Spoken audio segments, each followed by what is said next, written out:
kabaruji e demngal Pulaar e radio Jawol Saare. musidɓe tedduɓe heten koɓe radio Jawol Saare on calminama to gonɗon e no gonirɗon kala joni meftande men e kabaruji jamma hannde jaatanen koye denɗi Amatoure e kabaruji dowlaji dentuɗi États-Unis e kabaruji international. bandiraɓe sehlaɓe heddotoɓe radio Jawol Saare jaam hiira moon kabaruji men hannde guiɗaɗen kabaruji men international ɗum noon ko toon to Angleterre hono kanko Keir Starmer gardiɗo laamu Angleterre e nder konngudi ɗi ƴef jaabuli makko e haaluji Donald Trump continue hande yennude on e leyɗele jeeyaɗe o tan jaɓani arde yentude muɗum guerre moɓe goni contre Iran. kanko Keir Starmer premier ministre mo Angleterre wondi ko leyɗele o tan ko juɓɓudi gondi ɗon ken wona temedde kitali ballundi leyɗele jeeyaɗe hen kisal e wiide makko ɗeɗo leyɗele jeeyaɗe o tan nde norto tan kala ko kuuli muɗum jami ko wawi wonde fof men ko kanko Starmer no noddi batu o ken wona capantati leydi ƴewde ken kisne dewgol batuji toon tufde wiyetede Hormuz. ha hande habaruji men international oɗo guerre continue hande doga hakkude kamɓe États-Unis Israël e Iran ɗumnade kadi ko banque Angleterre ko haali wi wonde ɗum ɗo en no wayno ma continue bonnude dejre wonnode ɗon surtout ko fate ngallu a wonande addude ɗum noon tugnade koɓe kaali mbi ndeɗo haare battande mum ko battande bonɗe ɗum noon ko battande kadi wona pour région Moyen-Orient tan ko région ngaji ɗi foof fo tugnade hande ko anda kadi hanki jamma caggal nde kanko Donald Trump nde hucciti konngudi kadi jeyni en koɓe wi wonde kamɓe États-Unis wonde maɓe jaltu toon to haare wonde toon to Iran nde sibamu ɗiɗon haaluji ne wayno ko kala ko wiyete coggu ko fate pétrole brut beesi no fewi ha yetti beesi ha ko sibabu nde haalluji makko kanko Donald Trump ene wayno coggu pétrole brut en ustima ha woni less $100 sibabu nguɗon coggu ene hawnaki coggu pétrole essence ɗo e États-Unis kadi ma ustu no fewi wonande balɗe garoje tugnade konngudi ɗi o haalno kanko Donald Trump o wi wonde ko ene wayno ko États-Unis ma yaltu e are wonande toon to irande ɗo hakkude jonte ɗiɗi e jonte tati andaka noon hono ɓe jaltirta tawde ne tuuma wonde ko kanko Donald Trump omo continue heblade walla heblude militaire ji makko taw ko yimɓeɓe o neldata toon to Iran. hande habaruji men international ono kanko gardiɗo affaire étrangère mo Iran hono kanko Abbas Aragchi e nder konngudi ɗi o haalde Al Jazeera ɓe ngala hoolare hay wotere e haaldude Amérique o heɓiti kadi ko hay sinno ɓe keeɓi message ji gummiɗi toon to Washington pour ko fate kaldigal tawde kanko ardi affaire étrangère o wi ala fof to tini wonde kaldigal fuɗɗingal walla mengal wonde hakkude kamɓe Iran e kamɓe États-Unis o yeddi wonde haaluji Donald Trump haalno wi wonde ko kamɓe Iran ɓe namdimo pour ko fate cessez-le-feu goto kadi e hohoɓe Iran di wonde ko kanko Donald Trump haaluji makko wonde ko toon to Iran ko sibabu nde laamu change toon to Iran wonde ɓe namdima cessez-le-feu ɗum ɗo fof noon ko haaluji kanko Donald Trump o haala ɗum continue mo haaldum ndeɗo balɗe toon to Qatar kadi hono ministre maɓe toppiri ko fate défense wi wonde ko missilaji nder laamu gummi Iran mbawiti kadi yande e sitan mawɗo sitan o kadi taw wonno ko pétrole brut ɗum noon kadi ene wayno ko donc kamɓe Al Jazeera ɓe ciftini tan ɗum noon hono kanko président mo États-Unis Donald Trump o haali o gardiɗo leydi Iran kañum namdimo pour cessez-le-feu kono noon ɗum ko haalluji kanko ministre affaires étrangères mo Iran Abbas Aragchi o Iran meeɗani namdade ko fate cessez-le-feu e nder Al Jazeera ko windi kadi hono adjoint gouverneur mo nokku wiyeteɗo Isfahan ene wayno ko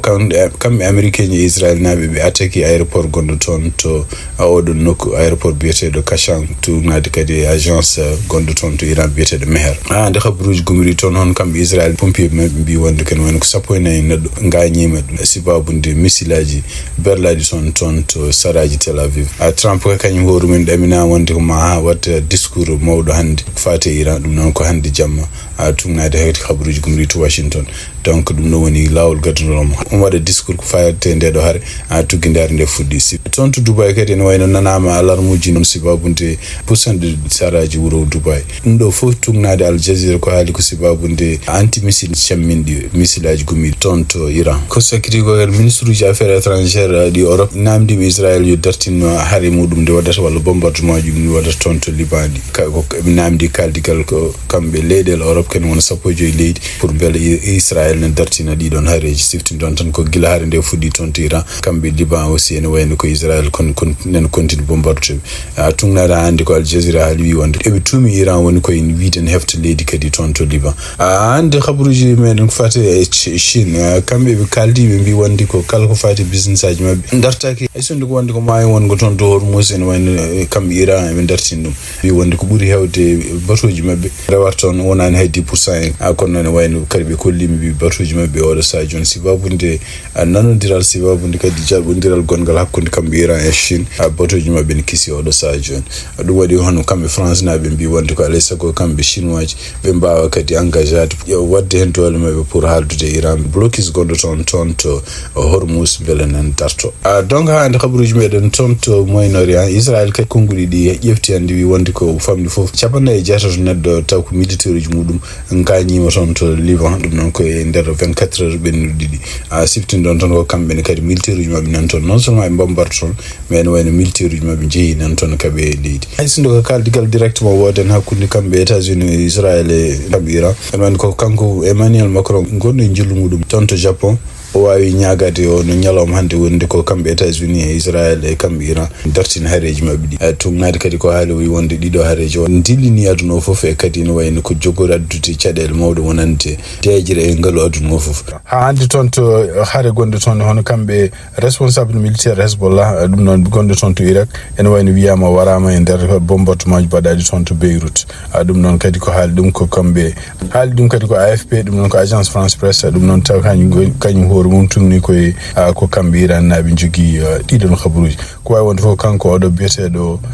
Youssef Hachem ene wayno ko kanko hoore makko kanko woni gardinoɗo groupe militaire uji taw ko Hezbollah wonɓe toon to Irak ɗum ɗon ne wayno ko bombardement ji bannuɗe toon to Liban ko toon ɗin bombardement ji tawimo toon finalement maayi hen ko vétéran ko neɗɗo ɓoyɗo Hezbollah wonno toon koye basu hakkude makko e yimɓe membre uji goɗɗi yimɓe woɗɓe jeeyaɓe Hezbollah ɗum noon kadi ɓe gonno koye less Tillis ne wayno ko toon bomboji jene makko ɗum noon kadi tugnaɗo hande ministére toon to leydi Liban wi wonde ko bombardement o kanko non seulement kanko ma emme yimɓe jeegom woɗɓe maayi hen habaruji men international cekkitoɗen ko haare ha hande wonde toon to Iran ɗum noon hakkude kamɓe États-Unis Israël e Iran tugnade ko yalti hanki subaka hono kan journaliste goto Amérique naji ne wayno ko diftama toon to Iran toon to Irak ɗum noon hande tugnade hande habaruji gummiriɗi toon to Washington confirma ko raw inde makko kono noon ko journaliste debbo gonno toon kadi ko reporter galleji kewɗi janiyankoɓe tugnade hande ko tuumaɓe wande hawane ko kamɓe Iran naɓe kidnappé oɗon hande ko fate haare nde ne wonno kamɓe Chine e kamɓe Russie en wayno oɗo sa joni koɓe eɓe goni koye ƴewde kamɓe ne holko woni intérêt mabɓe toon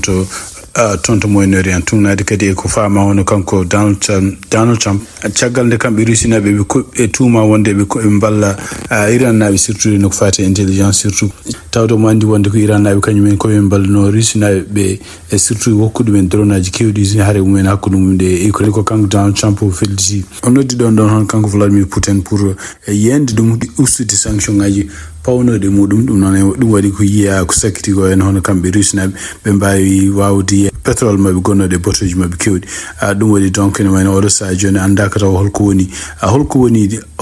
koɓe nandiri kanko Donald Trump e kanko Putin kono noon ko tuuma tan hande wayno ko kamɓe Russie naɓe ɓe continue kamɓe koye mabɓe wallude Ukraine naɓe surtout ko fati défense e won kaɓirɗe won toon to Chine kadi ne wayno ko ɗum ko la mission kamɓe Chine kadi ɓe jogui intérêt mawɗo ummade toon to Moyen-Orient ɗum noon sibabu ndeɗo tufde wonde toon to Hormuz uddede ɗum wayno ko kamɓe Chine ɓe neldi délégation ngaji kewɗi oɗo sa joni e toon to région Moyen-Orient pour ƴewde mais aussi beele ndeɗo tufde no uddete par ce que batuji kewɗi ene gummo toon ene ndewa ɗon tawɗi no batuji kadi mbaɗi koko fate kuɓɓam paɗam toon to Chine kadi kañum hoore mum hutoro ndeɗon tufde pour neldude marchandise muɗum fade toon to Moyen-Orient sifti ɗon kadi Chine kañum hoore mum ne tuuma wonde ko oɗo sa joni ko radar uji muɗum kamɓe Iran naɓe kutorto habtade kamɓe États-Unis kamɓe hande ko habaruji men ko fate ndeɗo haare hono kanko Donald Trump e nder konnguli ɗe haali heccengen kaali hen wi wonde ko oɗo saha joni omo jogui anni no fewi yaltinde hoore makko kanko hoore makko e OTAN ɗum ɗo fof kadi ne wayno ko Donald Trump continue hande wiide wonde ko OTAN ko leyɗele ɗe ganduɗa janfimama guila nde o windi e page makko social wonde ko leyɗele OTAN pour arde yantude makko wallodirde makko pour beele ne walla ne kaɗa hono Iran uddude tufde wonde toon to Hormuz ɗum noon tufde hettude mabɓe kamɓe Iran ɗum noon ne wayno ko kanko Donald Trump e nder kadi konngol ɗe haali wi wonde ko oɗo saha joni ne wayno ko kanko hoore makko woni koye miijade yaltinde États-Unis ɗum ɗo fof kadi koye programme makko kanko Donald Trump e mandat makko ɗiɗaɓo surtout yaltinde États-Unis kala ko wiyete pelle aduniyankoje jeeya hen OTAN ne jeeya hen ONU pelle gewɗe ɗe ganduɗa hen taw ko aduna o fof rendi hen wayno haare Iran nde kadi yanti hen ɓeydinimo mettere kanko Donald Trump خبرج من international hande tonto Senegal ngartingu leydi Senegal hono kanko Bashir Diomaye Faye o jaɓi signinte kulal gumingal tonto assemblée national kulal votangal ñande 10 lewru mars hitande ujunnaji ɗiɗi nogas jeegom taw ngal ɗon kulal kadi ken yiye en temedere capantato e joyi saɗɗiyanko wooti wi wonde ko alay sago ɗiɗo punition ngaji garoji ɓame président Bashir Diomaye Faye o signini ngal ɗon kulal noon e wayno kono ɓeydi kon nde wiide wonde ko kaso kala neɗɗo cokkateno sibabundi ko wiyete caɗele bati gorkate hawnek kaso muɗum ma double wonde ko kala kadi tawaɗo ne waɗa ɗeɗon gueɗe hawnek ma jomum fawi ken woni million ngaji 10 francs CFA hawnek kadi so tawi ɗum ɗo kadi tawama kañum hoore no wondi koye suka mo helli fa kala kadi tawaɗo ne takki neɗɗo mo taw ko ɗum koye wona gonga jomum no wawi sokkede duuɓi ɗiɗi ha duuɓi tati ɗum noon e kaso e kadi mo wawi kadi fawede keno abbo hakkude €100 e €750 ɗum noon siftinoon tan koye tuggi tan lewru février hitande ujunnaji ɗiɗi nogas jeegom toon to Sénégal wayno ko yimɓe hewɓe jiitama wonde kene en jaa e gueɗe ko wiyete debbati gorkati e kadi no wayno ko cikkene wona capantati neɗɗo ko famɗi foof nanggama tan oɗo saha ɓeɗo yimɓe kadi ko yimɓe tuumaɓe konde kene mbaɗa ɗeɗon gueɗe walla kañumen koyemumen ene teyi ene daaɓa yimɓe ñawuji sida ko wawi wonde fof e wayno oɗo saha joni ɗeɗo kuule kese addi dille mawɗe wonande aduna hen ɗum noon surtout yen organisation ngaji mawɗi biɓe wonde ko ɗum ɗo henne ko hunde kamɓe Sénégal ɓe goni ko yaɓɓude kala ko wiyete en haqqinamade ko wawi wonde fof ene wayno oɗo saha joni gouvernement mo Sénégal eɓe no continue wadde hen oɗo saha joni dole men poti